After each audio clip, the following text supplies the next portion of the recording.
हो. सालाबाद प्रमाणे आज राहत्या शहरामध्ये तिरंगा रॅलीचं आयोजन करण्यात आलेलं आहे.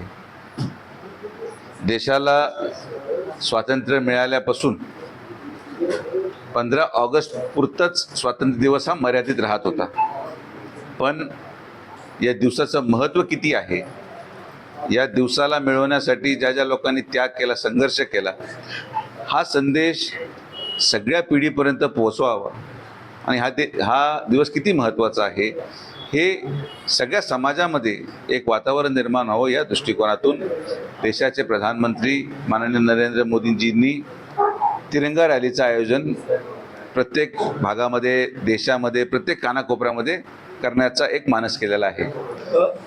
ते ग्राह्य धरत यावेळेस इतर वर्षांपेक्षा मोठं नियोजन राहता नगरपंचायतीच्या वतीने करण्यात आलेलं आहे. मला आनंद होतो की राहत्यामधलं नियोजन करत असताना जर तुम्ही पाहिलं तर सर्व जातीचे मुलं त्यामध्ये सहभागी झाले, सर्व धर्माच्या मुलं त्यामध्ये सहभागी झाले. आणि हा नुसतं स्वातंत्र्याचा संदेश नाही आहे, हा कुठल्या धर्माचा सण नाही आहे, हा कुठल्या जातीचा सण नाही आहे, हा कुठल्या पक्षाचा सण नाही आहे. एक भारतीय म्हणून सगळे लोक त्याच्यामध्ये सहभागी होतात आणि जो एकोपा, सामाजिक एकोपा आपण आपल्या या तालुक्यामध्ये निर्माण करायचा प्रयत्न केलेला आहे, त्याचा एक संदेश देखील या यात्रेच्या माध्यमातून मुलांनी देण्याचा प्रयत्न केला आहे. तर मला आनंद आहे की असेच नियोजनं झाले पाहिजेत.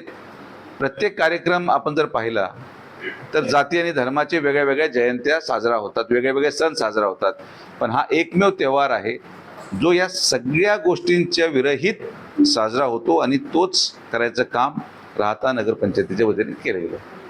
दादा, हर घर तिरंगा आहे, यामागचा नेमकं उद्देश काय? कारण आपण जर बघितलं घरोघरी तिरंगा वाटला जातो, मात्र मुख्यतः हा तिरंगा सायंकाळपर्यंत खाली घेतला जात नाही. आता पहिलं तर लोकांना आपल्या घरामध्ये तिरंगा लावण्यासाठी प्रवृत्त करणे हा याचा पहिला टप्पा आहे.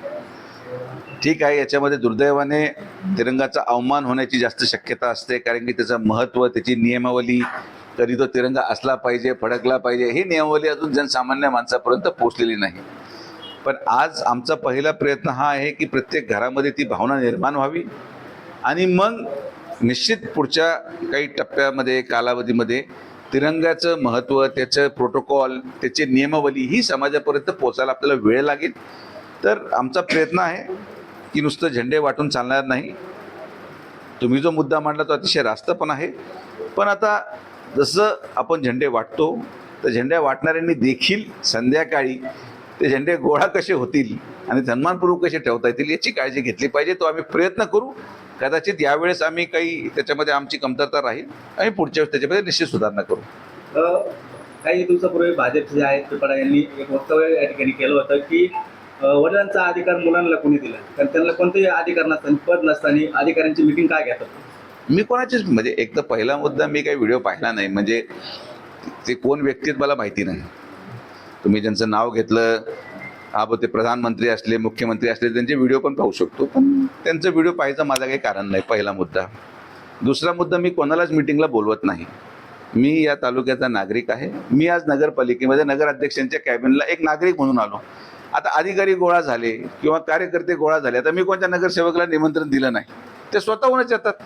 आता लोकांचं प्रेम एक कमवावं लागतं, ते विकत घेतलं जाऊ शकत नाही. आता प्रेमापोटी कोणी येत असेल तर त्यांना मी काय लांब करू शकत नाही. मुद्दा एक. मुद्दा दोन, की राहता आणि शिर्डी नगर परिषदेच्या निवडणुकीमध्ये मी एकट्याने प्रचार केला. आपण जर पूर्ण व्हिडिओ काढले आणि आपण देखील पत्रकार म्हणून ते सगळे व्हिडिओ कव्हर केले, सगळी रॅली कव्हर केली, तर जवळपास 80 सभा माझ्या झाल्या.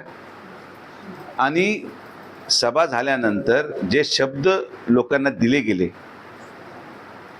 जर लोकांनी माझ्या शब्दावर नगरसेवक निवडून दिले असतील, जर लोकांनी माझ्या शब्दावर, माझ्या विकास कामाच्या आश्वासनावर मतदान टाकलं असेल, तर माझी देखील एक नागरिक म्हणून नैतिक जबाबदारी आहे की ते दिलेले शब्द पूर्ण झाले पाहिजे. मला काम करायला कुठल्याही पदाची आवश्यकता नाही. मी एक देशाचा नागरिक म्हणून काम सुस्थितीत व्हावं आणि चांगल्या पद्धतीने व्हावं यासाठी मला कुठल्या पदाची आवश्यकता नाही. मी भारतीय नागरिक आहे, एवढं मी समाधानी. मुद्दा एक. आणि दुसरा मुद्दा, महिला सुरक्षित ठेवण्यासाठी तसंही कोणीही व्यक्ती कोणत्या पदावर असणं बंधनकारक नाही.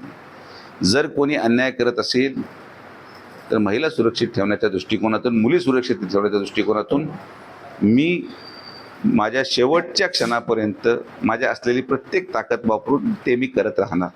त्यामुळं मला वाटतं की यावर फार भाष्य करणं संयुक्तिक नाही. कोण व्हिडिओ टाकतंय, काय टाकतंय, एवढा पाहायला मला वेळ नाही. राहाता तालुका, शिर्डी विधानसभा ही माझी जबाबदारी आहे.